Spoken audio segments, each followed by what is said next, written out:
This NFL Week 11 Thursday Night Football Player Props edition of the Propcast on the Sports Gambling Podcast Network is brought to you by Underdog Fantasy. Sign up with promo code MACHINE to get a 50% deposit bonus of up to $1,000. We're also brought to you by Rhythm. Start crushing college football and the NFL with Rhythm. Get your 7-day free trial today by going to sportsgamblingpodcast.com/rhythm. That's sportsgamblingpodcast.com/RITHMM.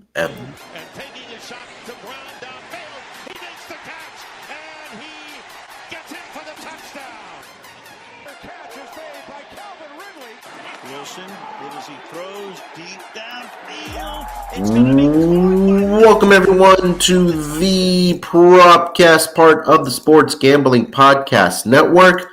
NFL Week 11 kicks off Thursday Night Football, an NFC East battle between the Washington Commanders and the Philadelphia Eagles. Should be a good one. Starting to see some of these division matchups again on Thursday Night Football. It's going to be a big game. Both teams vying for that first place spot in the NFC East division. We'll get into all that here momentarily. But joining me here to help me break everything down for the player props for this game on Thursday night, I've got my guy here with me. It's ChrisBeCappinn. Chris, what's going on, my man? How you doing? What's up, Munaf? I'm doing good. Excited to be here as always. We have my Commanders that'll be playing on Thursday Night Football. So, I'm excited for a little extra excitement for this one specifically, So, yeah, excited to be here. I'm ready to jump into it. Yeah, man, I know a few weeks ago my Texans were on Thursday Night Football with laid a little bit of an egg there without their top two guys out there. But now we have your Commanders in a very, very meaningful game here in the NFC East between them and the Eagles here. And, we'll talk about the Commanders and we can talk about the Eagles a little bit here as well. But we're looking at the standings right now between these two squads in that NFC East division. Just a two-horse race now. Dallas, we know their season's pretty much over. Giants' seasons was over before it even started. But both teams right now have 7 wins on the season. Eagles still have their bye week pending. The Commanders still have their bye week pending. But this is a big game for both teams in this division. And again, you just got to take a look at their numbers across the board. At home, both teams have been really, really good. Eagles 3-1, Commanders 4-1. Eagles on the road 4-1, Commanders 3-2. They're both 2-0 in the division. Both have a good record in the conference. Point differential: Eagles plus 72, Washington Commanders plus 73. And I'm sure, after all the agony over the past several years, Chris, I know we talked about it briefly at the beginning of the season about this Washington Commanders team and how it's a new regime there, right? New ownership, new head coaches, new coordinators. Franchise quarterback now with Jaden Daniels, who's looked really, really good for this Commanders team. The best, I think, by far, the quarterback in this past NFL draft here. But, we don't really come across very many Commanders fans here. But, Chris, I'm going to get your take on your team here on the Commanders. That they're sitting at 7-3 going into this Thursday Night Football game against the Philadelphia Eagles vying for this NFC East division. Yeah, it's been Jalen Hurts kind of Jaden Daniels has given us a lot of, it all started with him, I think, gave us a lot of hope. You bring in a new offensive coordinator. I just don't think that anybody thought that it would be coming along this quickly, right? Yeah. It's happened really, really fast. And it's not just, initially, I think, Daniels was getting all the love and all the praise, and it reminded me a little bit of Patrick Mahomes, the way, you just think about the Chiefs and you think about, man, like they have the best quarterback in the league, and they're gonna win because he has a chance. And that's what you kind of saw from the Commanders earlier to start. But recently, it's been more, like this defense is actually a little bit, underrated. I think only giving up 21.7 points per game, which is right outside the top 10. They've been good against the pass as well, only giving up about 6.4 yards per completion, which puts them in the top 10. The defense, I think, has more so been something that, we got to pay a little bit more attention to. And I think that in conjunction with, this offense that was not predicated on doing this well, 7th in completion percentage, 4th in rushing attempts per game, 4th in total yards, 4th in yards per play. Like this offense is humming. And I know the Philadelphia defense has been, good, but the Commanders defense has also been good. So I think it's just a combination of all of those things. You bring in a lot of new faces, and it's just gelled really, really well so far. From the offensive and defensive side of the football for the Commanders, and the Eagles. They after a lull last year, I guess I could say, they've looked really, really good as well. Started off a little shaky, especially on the defensive side of the ball, but they've bounced back, and Saquon has been a humongous addition for them. So yeah, they play really well also. Yeah, I think that it's something similar to last season with my Texans when they brought in CJ Stroud. And like you mentioned, it came together very, very quickly for the Texans. And I think the Commanders are kind of in that same range of what the Texans were last season, that there was hope because you drafted a quarterback number 2 overall and hoping that he's going to be your franchise future quarterback. And both of those guys, at least in the rookie seasons, have exceeded expectations. And I think now there's an opportunity here for the Commanders to go into this game and, win it outright and take control of this division here as well. But again, I think it's going to be a neck and neck fight towards the end of the season between these two teams. And I think the one thing the Commanders did a fantastic job of is bringing in Cliff Kingsbury as an offensive coordinator. Because when we talk about these rookie quarterbacks that get thrown into the fire, that you need a legitimate offensive coordinator to work with them that can put together a offensive game plan that's tailor made to their game. And I think that Cliff Kingsbury, at least through the first 9-10 weeks here, has done a great job of that for Jaden Daniels and the Washington Commanders here. So I'm excited for this game. It should be a good one. We have some great matchups for NFL Week 11, specifically in division and conference matchups. And to lead it off here with this NFC East matchup, I think it's going to be a really, really fun game to watch here. So before we do get into the player props here, Chris, for the Thursday Night Football game, if you haven't already downloaded the SGPN app, you're missing out. The SGPN app gives you access to all the podcasts on the network, plus all the picks pages in one convenient app. Plus, like all of our content on the app is completely free. Type in SGPN in your app store and download it today. All right, Chris, let's get into it here, man. Let's get into our player props here. Start here with our quarterback props, and then we'll work our way from there. Lead us off here, man. What are you taking us? So, of course, I want to try to find a way to play on my Commanders here, but we started with quarterbacks. I think my favorite player prop, or at least what I've done the digging for right now, I'm liking Jalen Hurts to go under on his pass completions here. Is that something that you like as well? And this is a discussion I wanted to have with you because I was liking either the pass completions under or even the pass attempts under, either one of those, because the numbers are really lining up for it. But I'll let you take it away, then we can take the conversation from there. Yeah, so I think this number is 19.5 on most books right now. I think there's some 18.5s out there as well. And it's not I guess not too much juice, but I mean, the way I kind of see the game going, if you just mentioned divisional game, Thursday Night Football, a lot at stake. It's not like one of these teams are going north, one of them are going south. And then when I look at, just some of the statistical data outside of the scenario, I see this Commanders deep. Well, let's not start with the Commanders defense. Let's actually start with.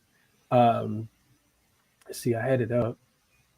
Let's start with Philadelphia and what they do with the football here. This is a team that runs the ball a lot. They're actually number 1 in rushing attempts per game. They're running it 36 times per game. Saquon has religiously had 20 carries pretty much every single game. And they are 32nd in pass attempts per game. They're only passing the ball 26 times, So what that tells me is that they're finding a lot of success on the ground in that, it's like I said, it's true. They run the ball more than any other team right now. You look at this Commanders defense, they've also been pretty good. They've been better against the pass than they've been against the rush so far this season. They're allowing just 20 passing first downs per game, which is almost top of the league. And yards per pass, they're 10th. Like I said earlier, only giving up about 6.4 yards per attempt. So I kind of like it. I think passing yards per game, they're only giving up about 183. And they're also a team that limits teams against, just passing the ball in general. 27 times is number one in the NFL. And then when we think about time of possession, the Philadelphia Eagles do rank well in that category. They are fourth right now as far as possessing the football. But if you look at the Commanders, they're not far behind either. They're also top 5 in the league. So if the Commanders are going to be in the game, if the Commanders are going to be in the game, well, I guess I should say if the Eagles are going to have a lead, which we don't know for sure, but if they are, based on the spread being at 3.5, then I could see a game where this is handed off to Saquon Barkley. The Commanders' rush defense has not been great. 142 yards per game, which is fifth most in the NFL right now. So I like, for all of those reasons, I like Jalen Hurts to stay under on his pass completions. I think 20 is a tad bit too much. The last thing I'll mention before I hand it over to you, Munaf, is just going back and just looking at Jalen Hurts' recent game logs. Mm-hmm. That's the biggest thing. You go through and look at that, right? We need him to get to 20, and he hasn't gotten to 20 since when was that? September 22nd, right? Yeah. Against the New Orleans Saints. So that's 3-6 straight unders he's had in this spot. Yep. And I think it kind of aligns him, if all the stars kind of align. And I think Jalen Hurts under 19.5 pass attempts is a good bet here. Completions, right? You meant? I'm sorry, completions. Yes. Yeah. Pass completions under 19.5. Yeah. So I was going between either completions or pass attempts under. And, you laid out the numbers there for the completions. And also for his pass attempts to go under as well in this game. I believe the number is at 29.5 over on I think Bet Rivers and Caesars were the two that had the 29.5, if I'm not mistaken. I'll double check that here in a second. But, you mentioned the numbers. It's a little bit correlated with how bad, or I don't want to say how bad, but how good the pass defense has been for this Commanders team. And we take a look at opposing quarterbacks against the Commanders this season, Chris. Only one quarterback has had at least 30 pass attempts, and that was all the way back in week 1 against the Tampa Bay Buccaneers, Baker Mayfield. The next closest was Deshaun Watson back in week 5, 29 pass attempts. But since then, 18 for, I think that was Andy Dalton, if I'm not mistaken, a combination of Andy Dalton and Bryce Young. Caleb Williams only had 29, Daniel Jones 26, and last week Russell Wilson had 28. And I think it's what you mentioned as well, Chris, is that you play the rushing yards have been or the rush defense for the Commanders has not been the greatest season long, especially over the last 3 weeks there as well. We also take a look at Jalen Hurts' pass attempts this season. Since that Tampa game, he hasn't thrown for more than 25 pass attempts. He had 25 against the Browns, 14 against the Giants, 20 against the Bengals, 24 against the Jaguars, and 20 last week against the Dallas Cowboys. I think a lot of that also has to do with what you mentioned with having Saquon Barkley in the backfield there and really utilizing him out of the backfield there. So I like the pass attempts to go under. I 100% co-sign the pass completions going under as well. You have 29.5 available pass attempts under at DraftKings on Caesars there as well. So I'll take the under 29.5 pass attempts for Jalen Hurts in this game as my quarterback prop as well. So we're both on Jalen Hurts here. Under pass attempts, under pass completions here for Chris. And hopefully that one does get to the window here for us. Anything else for Jalen Hurts or any of these? Anything else we want to discuss here for these two props here, Chris? No, I think we did a pretty good job. They just make a ton of sense here, and they kind of align. So I like when we're on the same side. Yeah, 100%. I'll say one more for honorable mentions that I was looking at for Jalen Hurts, but I'll wait till then. All right, before we do get over to the next round of player props here for the Thursday Night Football game, let me tell everyone about our friends over at Underdog Fantasy. Underdog Pick'em has one of the biggest menus for all sports: NFL, college football, college basketball, MMA, NBA, NASCAR, and more. Boost-Up is upon us, which means you're getting a spooky amount of profit boost.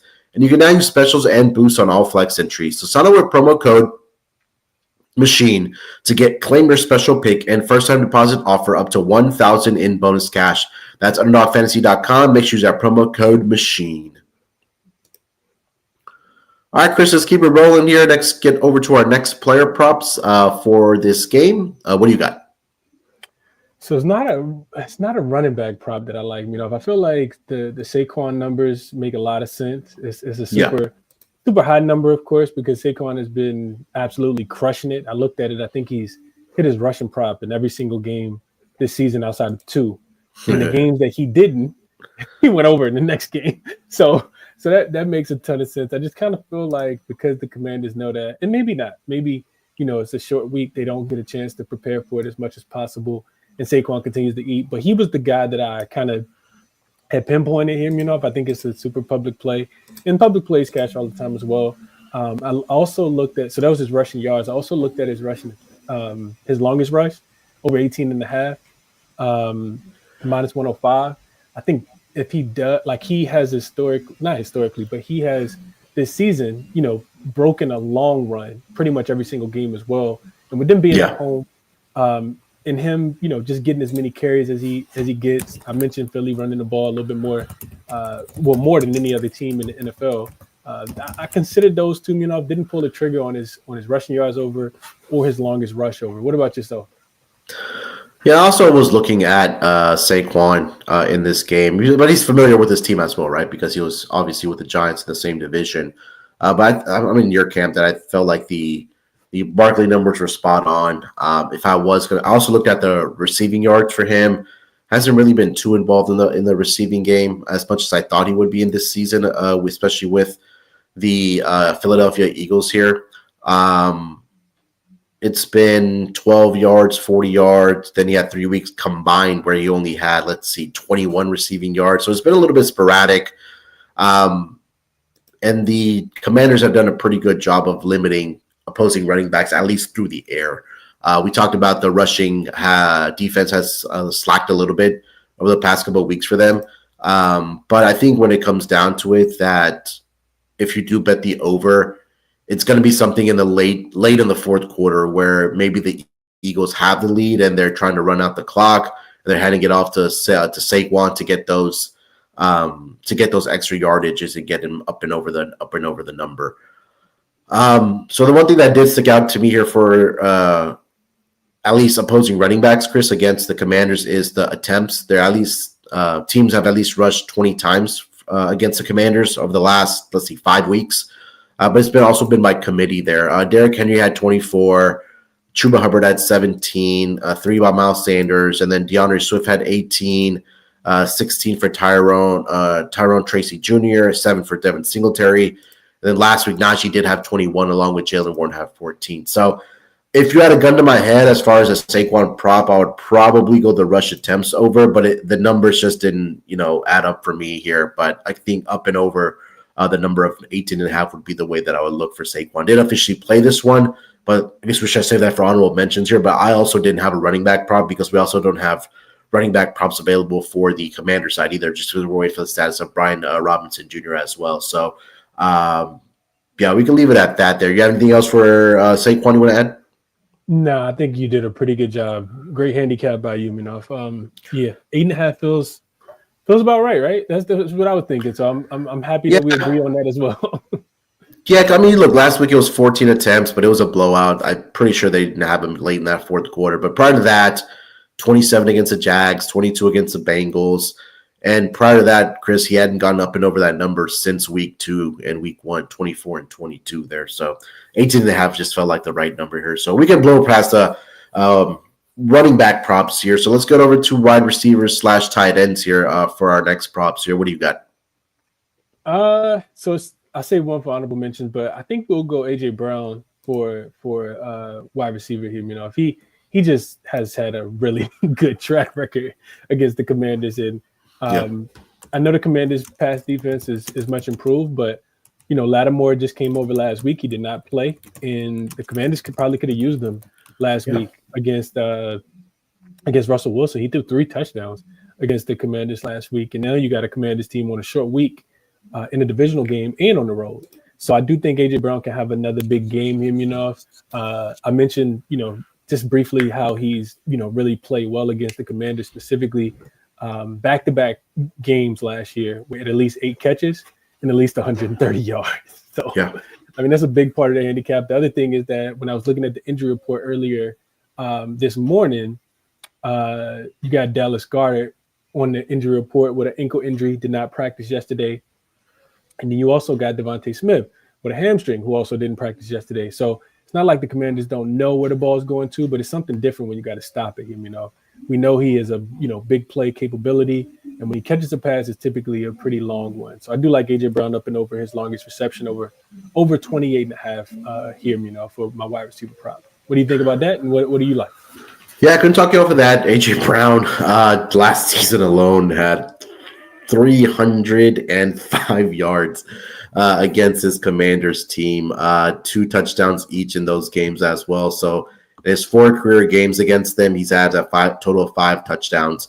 I think that, again, if the targets are going to continue being there for AJ Brown, that he can get up and over his longest reception, his receiving yards. The over receptions is at 5.5 at plus money there. So if you do like that, couldn't talk you off of that there as well. But yeah, AJ Brown, we know, is the number 1 target there for Jalen Hurts there. So can't talk you off of a AJ Brown prop there. I tweeted this out when the numbers did drop because I knew this was going to be on the move, Chris. Scary Terry McLaurin. 2 ways you can attack this one. And I'll give you the one that I like the most. That's going to be over 4.5 receptions for Scary Terry. This is my honorable mention, Yeah. Like so, I mean, it's just number 1. It's a pretty simple handicap, but I also make a counterpoint for it as well. But obviously with Scary Terry being there with the Commanders for his entire career, he's very familiar with this Eagles team. And of course they are as well, right? Because they play each other twice a year. He's been in the league since, 2019. So he's had 10 head-to-head matchups against the Eagles in his career, Chris. He's had at least 5 or more catches in 9 of those 10 games against the Eagles. So sitting at 4.5 right now, I like this number. It is a little bit juiced around -130, -135, but we only drink the juice again if it loses. But I know the targets are going to continue being there for a guy like Terry McLaurin. Just against the Eagles in particular, 8.1 targets per game in those 10 head-to-head matchups and 5.8 receptions there as well. And we take a look at his recent performances as well, right, Chris? For the last 5 games that he's played, he's had at least 5 receptions. And he makes the most of his targets as well. And I think that's the one thing you can really appreciate about a guy like Terry McLaurin as well. So over 4.5 is the official play. I'll save the other one for honorable mention there, but that is my wide receiver prop this week. Terry McLaurin over 4.5 receptions here, Chris. Yeah, he was drafted, in the 3rd round, 76 overall pick. And when you started talking, it made me think, did the Eagles overlook him? did they pick right before and pass him up? Because it seems like he has a vendetta against this team. And I think you laid the numbers out perfectly. I saw -125 on Bet365 if anybody interested in Terry McLaurin as well. The other thing I'll add to this, because like I said, it was in my part of my handicap, and one of the plays that I like as well is that you gave out some really great, historical data on him versus his team, but then you also just look at him this season. He's over in 6 of the 10 games so far, 4 of the last 5, and 5 of the last 7. He doesn't get a lot of catch opportunities. I was going through and looking at that. Like, he has like 7 targets, 6 targets, 7 targets, but he has a 71% catch rate on the balls that are thrown to him. So that tells me that, there's a lot of chemistry that's there. Also this Eagles secondary, not that scary in my opinion either. I do think there's a possibility that the Commanders could be playing from behind here, and that'll, produce even more catch opportunities and receptions for Terry McLaurin. And I think it's a really good bet. If I like Scary Terry in this spot as well, I'll probably end up betting Terry to go over, just because I don't really like the running back prop as much.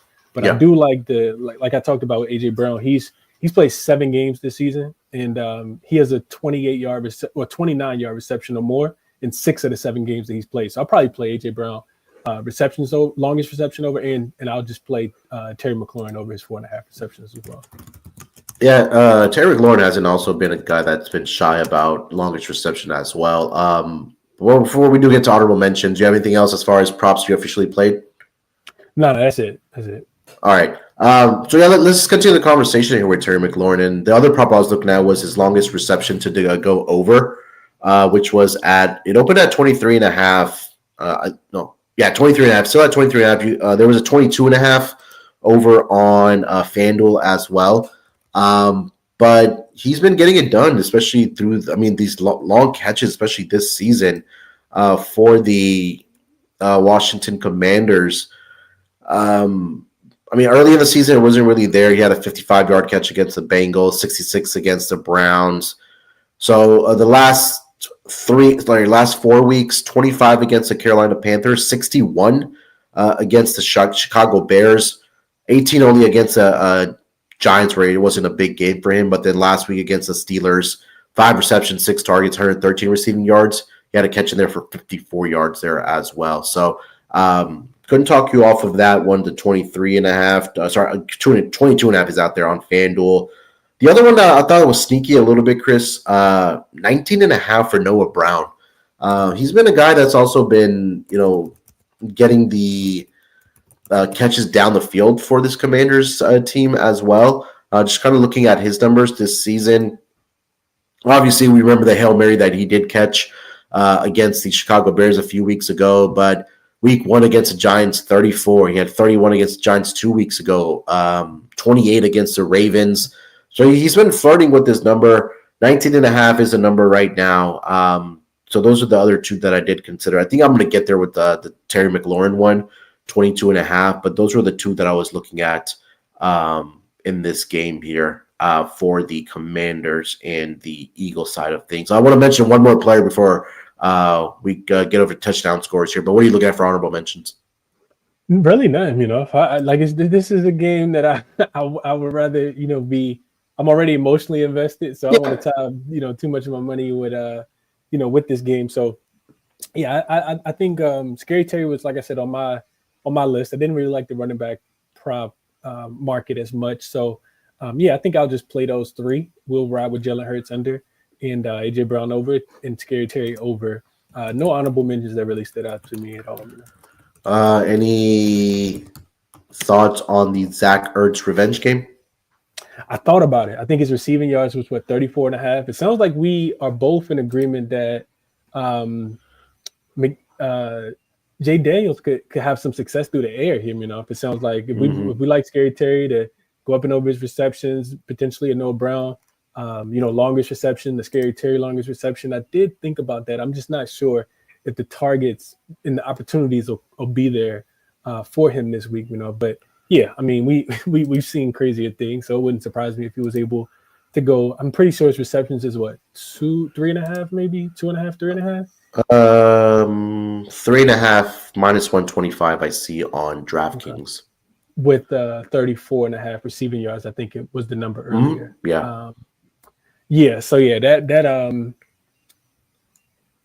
that's an interesting angle, I think I'll watch, but I couldn't talk you off if you wanted to take him in a revenge spot. He is probably due for a big game, and I can see why not against your old team. Yeah, I think the only thing that gives me pause is the Eagles defense has actually done pretty good against the tight end position. I think they've only allowed, I want to say, 2 tight ends to get up and over this number. So Evan Ingram did it in week 9. Tucker Kraft got it done in 2 catches in week 1. And then you had Mike Gesicki. And Mike Gesicki had 73 in week 8. So 3 out of the 10 tight ends have only gone up and over this number. But thought that was just one that worth mentioning here for Zach Ertz. All right, Chris, let's get into touchdown scores here for this game, man. The total is sitting at 48.5. So books are expecting some points to be put up in this game, but who do you like to find the end zone? We mentioned AJ Brown. I think I just saw him, I don't know if you saw this, but Marshawn Lattimore just got rolled out. So I talked about him not practicing yesterday. So he's not going to practice, probably not going to practice today if he's been ruled out already. That'll be 2 weeks in a row. And I do think, while we think that Saquon is going to be able to find some success, that Jalen Hurts could also find some success. He's had like some really good success against the team. I think he's thrown for at least 2 touchdowns in a lot of the games. And I think if he's throwing them this week, especially with a hobbled Devontae, I'm not, going to look too far outside the box. I think I just take A.J. Brown in my favorite one. And I'll just give out one, actually. My favorite one here, is A.J. Brown to get 2 touchdowns. So you can get the multi for A.J. Brown. And I think that there's potential for him to score twice here. He's 5 touchdowns in 4 career games and back-to-back games with 2 touchdowns against this Commanders defense. If they are stacking the box, and Saquon, who of course is, you're not going to find good value on Saquon here, and this is more so about value, then it could be A.J. Brown here, especially some big plays deep down the field. We've seen the Commanders defense be susceptible to that throughout the season, giving up big plays. So I'll just keep it simple. A.J. Brown, multi-score touchdown game here, for A.J. Brown. What about you? What you like this week? Yeah, you mentioned A.J. Brown. We talked about it earlier. 2 touchdowns in each of the last 2 head-to-head meetings. This goes back to the last season for A.J. Brown, just really dominating for the wide receiving group there of the Philadelphia Eagles. He is at plus money, so definitely shop Brown, get the best of it.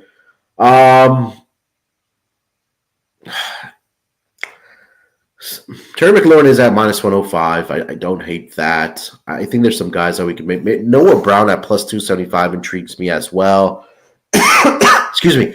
I think you can also look at maybe both Jalen Hurts and Jaden Daniels to score a touchdown. Obviously, we know what Jalen Hurts can do when we get around the goal line, the tush push. But he can also utilize his legs as well if they're within the 5-yard line or within the 10-yard line of getting to the end zone. So couldn't talk you off of the Jalen Hurts. Jaden Daniels plus 210 as well. So there's a couple there. I'll throw out Zach Ertz out there, maybe in a revenge angle here at plus 275 is the number I see for Zach Ertz to score a touchdown in this game here. So give you a couple of those guys here in this game. Well, honestly, Chris, when I was looking at these player props. I think it's the numbers and the stats and the data that we look at, like we're pretty much spot on with what, we were trying to get to the window with outside of what we talked about with Jalen Hurts there. So I don't know, the books are doing a pretty good job of putting these standalone primetime games and doing a pretty good job of that. But I just feel like there wasn't a lot of value on some of these player props this week between these 2 squads there. So, but we gave it a couple each there in this game here. So, hopefully it's another profitable week for us. I know we've done really, really, really, really good with our touchdown score props on these Thursday night football games there. So, hopefully we can get to the window with some more touchdown scores in this game. All right, Chris, before we wrap it up here and get to best bets, let me tell everyone about our friends over at BetUS. We're brought to you by BetUS, and you can bet with the best in the business, BetUS. BetUS has been around for more than 30 years. Easily deposit using cryptocurrency, get lightning fast payouts. U.S. players are always welcome. Go to sportsgamblingpodcast.com/BetUS. That's sportsgamblingpodcast.com/BetUS. Promo code SGPN so they know that we sent you. BetUS, America's favorite sports book. And we're also brought to you by Rhythm. SGPN's prep partner Rhythm is a #1 AI-powered back sports betting platform that helps provide bettors of all levels the ability to build custom predictive betting models in seconds and get predictions for betting on money line, spreads, totals, and props. Build your own model or copy one of the top performing models from the leaderboard or have Rhythm build a model for you. You can now track props in the Rhythm app, NFL picks, NFL props, college football, college basketball, NBA. Rhythm has it all. So claim your 7-day free trial today by going to sportsgamblingpodcast.com/rhythm. That's sportsgamblingpodcast.com/RITHMM. And the Rhythm model does like the Commanders plus 3.5 to cover the spread here. They also like the over in this game here between these 2 teams, but they really, really do like Commanders plus 3.5. They're giving that pick a 66.4% win probability in this game here. So music to Chris's ears there with the Commanders in this game. All right, Chris, let's wrap up the show here with best bets for the Thursday night football game. Where are you taking us, my friend? Yeah, shout out to Rhythm for hopefully recommending us through that. I like it. I like it a lot. So I typically give out running back props, and they've been profitable on the show. But today we'll go, and I typically give out an under as well. But today we'll go Jalen Hurts. You know, I really think that more and more we talked that out at the beginning of the show, it made a ton of sense for him to go under on his pass completion. So best number I see, I think the 18.5 is also going to be good here, you know. But if you want the less juice, you can take the 18.5. If you are okay with the juice, you could, get 19.5. But you mentioned him, 6 of the 9 Commanders opposing quarterbacks have gone under this number because the pass defense has been a little bit better. Saquon runs the ball a lot. The Eagles don't pass the ball a lot. Actually, the fewest times in the NFL. The Commanders allow the fewest pass completions in the NFL. And then you got Jalen Hurts, who stayed under this number in 6 straight games. So we'll go Jalen Hurts under, like I said, 18.5, 19.5, just depending on how much juice you want to lay. Love it. Yeah, I mean, we talked extensively about Jalen Hurts at the beginning of this episode here. So I'll co-sign everything that Chris said about Jalen Hurts in this game. I like the pass attempts under. I like the pass completions under as well. So hopefully that does get us to the window. For my best bet, I'm going to go Terry McLaurin, over 4.5 receptions. We talked about that as well. 9 of the 10 head-to-head meetings against the Eagles. He's had 5 or more receptions. He's going to get the targets. He's the number 1 guy out there for the Washington Commanders. Not really sold on the Philadelphia Eagles secondary there as well. So he hopefully has another big game here and does get the receptions for this Washington Commanders team. So best bet for me, Terry McLaurin over 4.5 receptions to hopefully get us to the window and coming back on Friday to talk about some more winners in the NFL. All right, that's going to do it here for this edition of the Propcast. Nice and tidy here for this Thursday night football game. Definitely looking forward to it. Should be a lot of fun watching these two teams battle out for first place in the NFC East division. Chris, anything else you want to mention, my man, before we get out of here? No, I don't think so. I think we did a pretty good job here, Munaf. Hopefully the listeners found some value and get to the window with a few of our bets and their winners. And, we'll catch you guys in the next one. We appreciate everybody for tuning in as always. And enjoy the game. Thursday night football, divisional game. Go Commanders, go. Yeah, it should be a lot of fun. We'll be back, like Chris mentioned, on Friday for the Sunday game. So look out for us then. Make sure you guys follow Chris over on the Twitter machine at ChrisBeCappinn with 2 P's and 2 N's. You can follow me there as well at SportsNerd824. If you haven't already subscribed to the Propcast YouTube channel, please go ahead and do so, and then also leave us a rating and review, whether it's on Spotify or whether it is on Apple. All right, enjoy the Thursday night football game. Till then, good luck with your bets. Let's break these books off, and always remember to let it ride.